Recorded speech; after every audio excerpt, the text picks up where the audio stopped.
small mountain of colorful board game boxes. There are numerous types of games for all ages. A lot of shelf space seems to be taken up by Wirral-related merchandise. Wonderful board games, sir. The Viticulturist is a classic for sure, or perhaps you'd like Archipelagos of Insulinda, a very educational game for those interested in geography. Browbritter is a fun game of economic competition, but can get quite intense after a while. We have games for the whole family. You can play with your children. Friends are technically like family. For playing with friends, I'd recommend Suzerainty.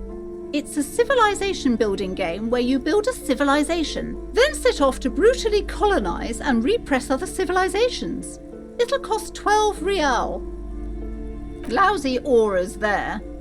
No, role-playing games are popular among those types. You know, who are into those kind of things. Personally, I don't like it. Not at all. I've heard they turn people into occult enthusiasts. That they have rituals where they try to summon entities. Highly immoral stuff. You can still buy them though. An endless variety of source books, law books, and codices litter the table.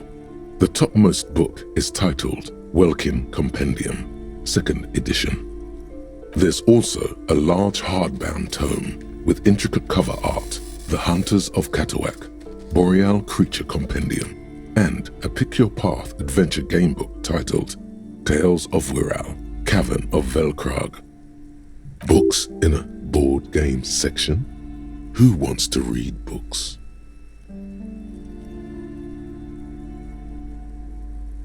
There's a box that says Wirral, 3rd edition Mega Setting Supplements Module.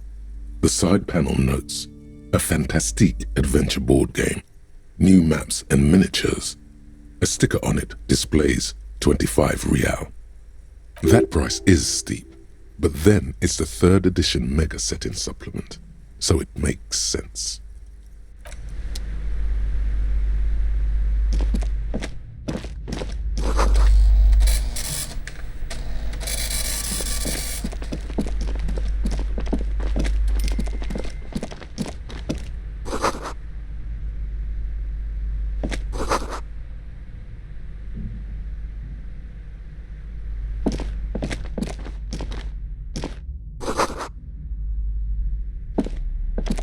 This bookstore is not strictly about crime, romance, and biographies of famous people.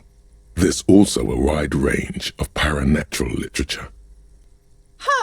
Sir, please, no browsing in that shelf. That wisdom is not for free. I can't have you end up, like, opening a police store next door and stealing my customers. Oh no! Amidst the various books, you find one written by someone named Matthias W. Dundas. It's about wholeness, unity, balance. These 3 things are very important to the working class mind. The point of the book, and many others on this shelf, is to give people medicinal advice in situations where they don't have access to paid health services. Various paranatural books still litter the shelf.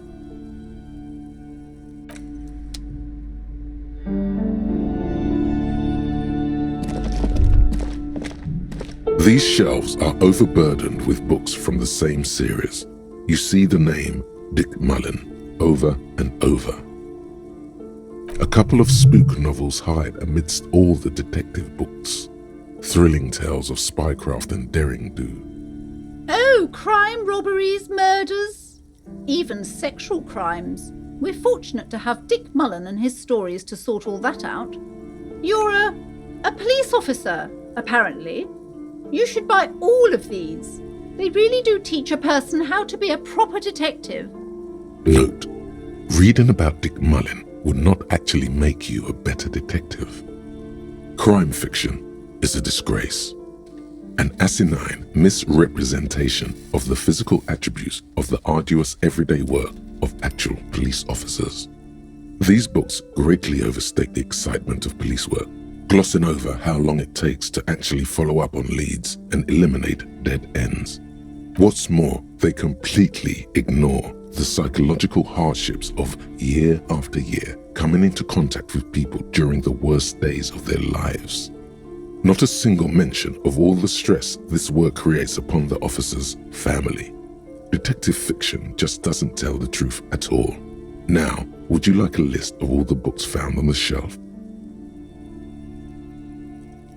You see Dick Mullen on the job. Get Me Mullen. The Stalwart Adventures of Richard P. Mullen. Dick Mullen and the Murder in the Orchard. The Sordid Affair of Dick Mullen. A killing is declared.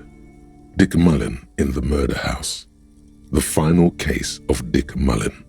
An Obvious Lie. Dick Mullen in the Clock Tower. The Ordeals of Dick Mullen. Dauntless Dick. Dick Mullen's Funeral Pyre. The Murder of Dick Mullen. Oh no, turns out he fainted to solve a case. Yes, there's also The Dame Who Did It. Farewell, My Mullen. Faking death seems to be a common trope in the Mullen series. The morbid tales of Dick Mullen. A dark tide turns. Tragedy calls for Dick Mullen. Another one with fake death. And, of course, Dick Mullen, the murderer. In order to catch a murderer, Dick Mullen must become the murderer. After all this, you still haven't found the answer to the one question that matters. Who is Dick Mullen? Your quick eye notices a small caterpillar crawling across the spine of a book. The title reads, Dick Mullen and the Mistaken Identity. A worn paperback from Dick Mullen's classic Hard-Boiled Phase. The premise seems to be that Dick Mullen is framed for the murder of his best friend and has just a few days to prove his innocence. Could it be the motifs of unstable identities and shocking betrayals? Then this is the book for you.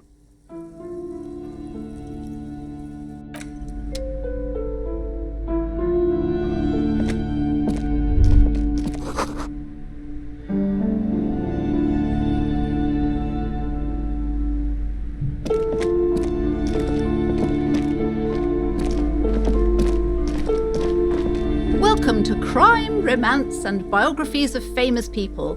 My name is Plaisance. Be welcome, and please take responsibility for the energy you bring into this space. I am the proudest owner of our little shop of culture.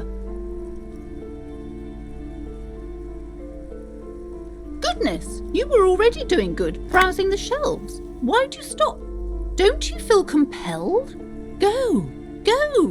Get back there. The books await you. Everything is on the shelves. Take a look yourself. The shelves compel you, don't they? She smiles and nods, seemingly relieved. Annette, yes, my daughter. I hope she wasn't slacking off again with her nose in science fiction. Tell me, was she at her post doing her job like a proper girl? Wonderful! Did you talk to her? Great! On a scale of 1 to 10, how compelled were you to buy books after talking with her?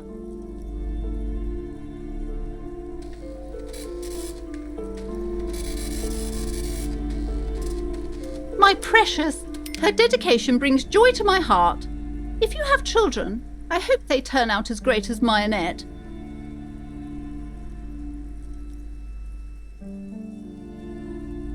You must be kidding. There's nothing like that happening. Good sir. What does a young child do with money anyway? No, I save it for her, as a fund. She's securing her financial future out there. Such criminal behavior would not happen in more developed countries. Those countries will realise they've raised a lazy and spoiled generation. Are we done with the jokes now? Yes, we've had quite enough fun here. Right.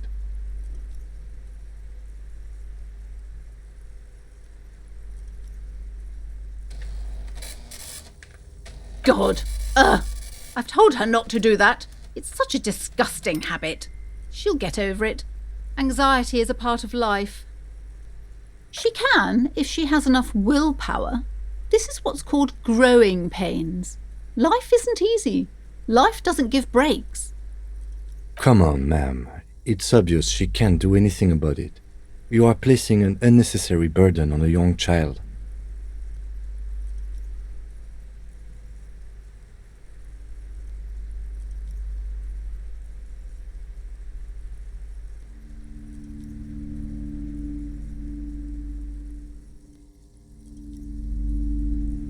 She stands stiff and severe, silently fuming. 10 or so seconds pass without change.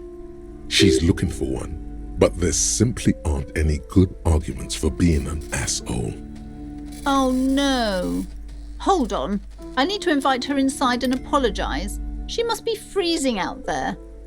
There. I don't know what to say to you. My husband, he tries to teach me business lessons. I have what my mother called a dull mind. All this stress.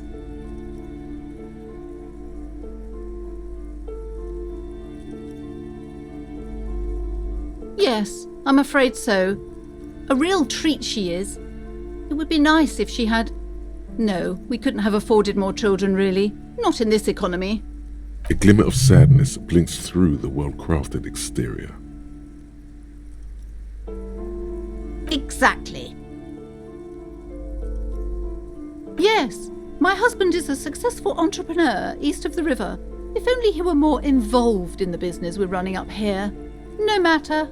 Soon we'll both be off for Grand Couronne. It's a proper place to live. One of the most peaceful neighbourhoods east of Jamrock. You may know it for its massive housing projects. Most of the buildings are empty at the moment. It's a great opportunity to get ahead of the crowds. Better times ahead for sure. He made the initial investment.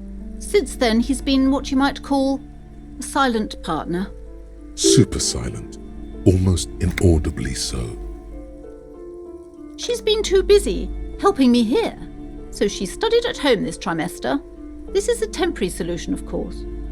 I assure you, I of all people understand the importance of education. She will be back in school the moment the store takes off. And hell freezes over? Never mind. It's not a good topic to get into. The woman looks aloof, her features much softer. Occasionally she glances at her daughter's silhouette.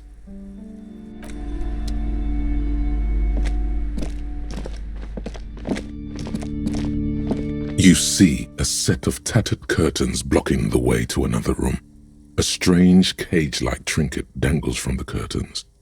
Excuse me, officer. The back room is strictly for employees only.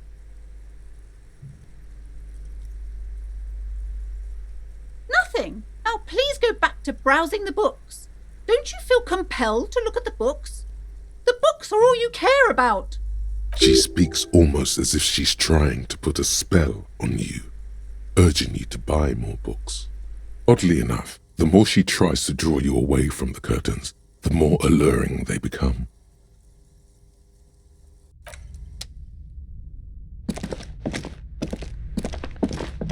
Hello again, esteemed officer, and welcome to crime, romance, and goodness, you were already doing good browsing. She smiles and nods. You see a tattered set of curtains and a polyhedron. You see some kind of charm, an irregular polyhedron assembled from bones, sticks, and straw. Inside, a disturbing fish head with empty eye sockets stares at you. This is a traditional Seminese ward, meant to provide protection against ill luck, bad dreams, curses, and other supernatural scourges. Inhabitants of Île de Fantôme, the Seminine Islands down south. Aside from poking at it suspiciously, there is nothing else to do with the fish head charm at this time. The curtains remain shut before you. Just as you're about to pull apart the curtains, the petrified voice of the shop owner cries out once more. Sir, don't touch that. I told you it's off limits for the customers. Parapsychologically speaking, we're done if you decide to open them. I won't be held responsible for the consequences. It's too dangerous. She looks away, mumbling. Why is everyone always messing with the curtains? Why can't they just buy books like normal people? No, it's just a storeroom for the employees, I told you. Now please step away from the curtains. Why? It's not like anyone was killed there. I am sorry, I don't mean to be so impolite. Just please don't go there. I can't allow that. You'll only make things worse and unleash the powers. The curtains do seem frail suddenly, not robust enough to contain a slippery darkness. No! Please just talk to me, officer. Come here and let's talk this through before you decide to do anything extreme. Talking is always good. Go see what she has to say. The curtains, tattered with age and covered in dust, hang before you, as if taunting you.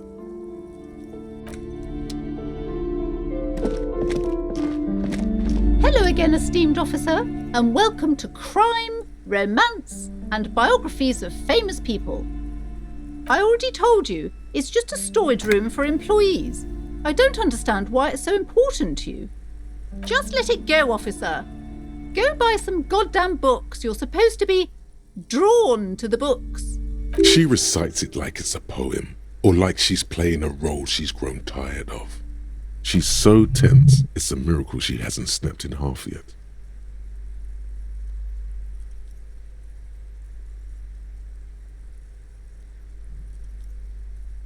It's just for decoration.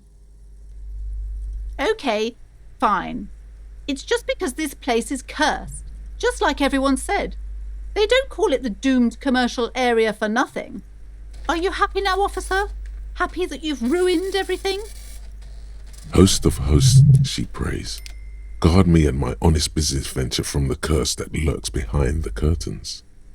It's not good to talk about the curse, not in detail. The negativism. It's dangerous. Talking about the void wraiths angers them. Wow. Void raves. You have new words. The curse is so much worse than you could imagine. It's a disease, eating at the very foundation. It's the curse of financial distress, of ruin and bankruptcy.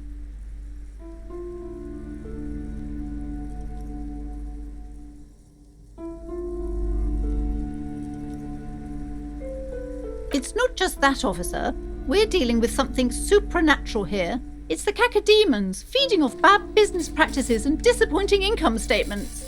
There's something wrong with this building, I can tell you. Ever since I arrived, I've sensed an eerie lingering presence, as if I was unwanted here. Yes, I've contacted numerous parapsychologists and even a pair of Simonese mediators. They provided me with the wards.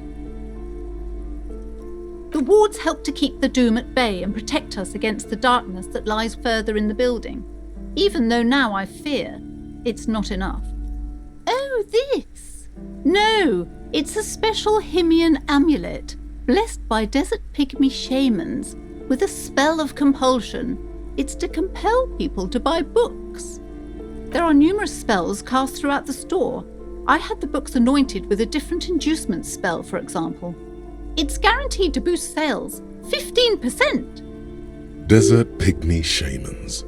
That sounds like a rather questionable way to describe a group of people. Doesn't seem like the spell is working. There are no customers around except you.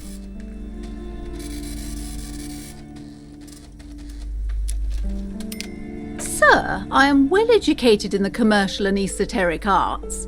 I know what to do and what to avoid.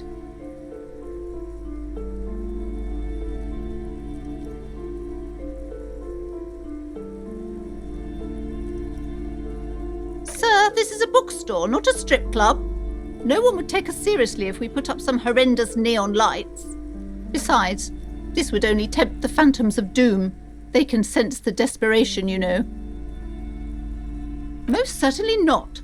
I don't want anyone who's not familiar with the psychic arts to get involved in this mess. Stay away. Leave the spirits be, so they can return to their slumber. My liege, you know what this case calls for? a paradetective. Slither up to her, you silver-tongued fiend. Show her what world-class perfidy looks like. Are you sure? Don't think I haven't seen charlatans before. You're no paradetective. You look nothing like one. And you're clearly a drinker. Pardon me for being so blunt, but... You look like one. The lieutenant keeps his usual stony calm. He silently picks out his notebook. How do you know all this? Here we go.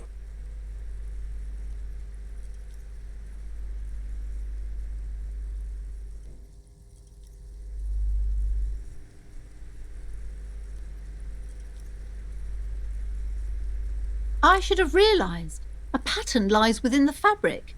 The hand of fate guides us. Our meeting couldn't have been mere chance. But I am not the only one at risk. I have to think of my daughter. You are certain you can help us? Keep us safe? I can't allow any collateral damage to hit us.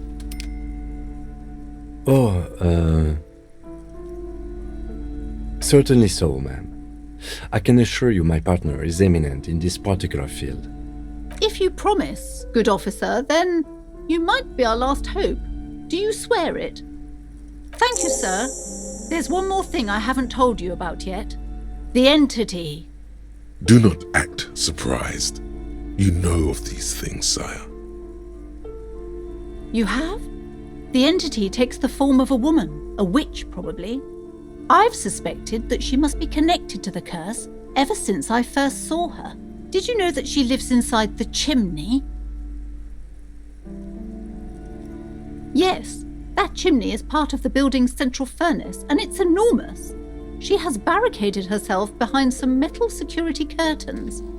God knows what she's doing there. Some unnatural magic, I assume. You should go find the entity and ask what happened to all the companies in the building. What is the source of this curse? Here's the key to the warded door behind the curtains. Take it. Oh, and please do return to me after you've looked round. I'm quite anxious to know what she has to say about the curse. What you discover in there. Unbelievable darkness and ruin. What you discover? Probably just some office space. Don't be scared. Okay, but please, only a few questions. You wouldn't want to disturb the spirits. The woman looks aloof, her features much softer. Occasionally she glances at her daughter's silhouette.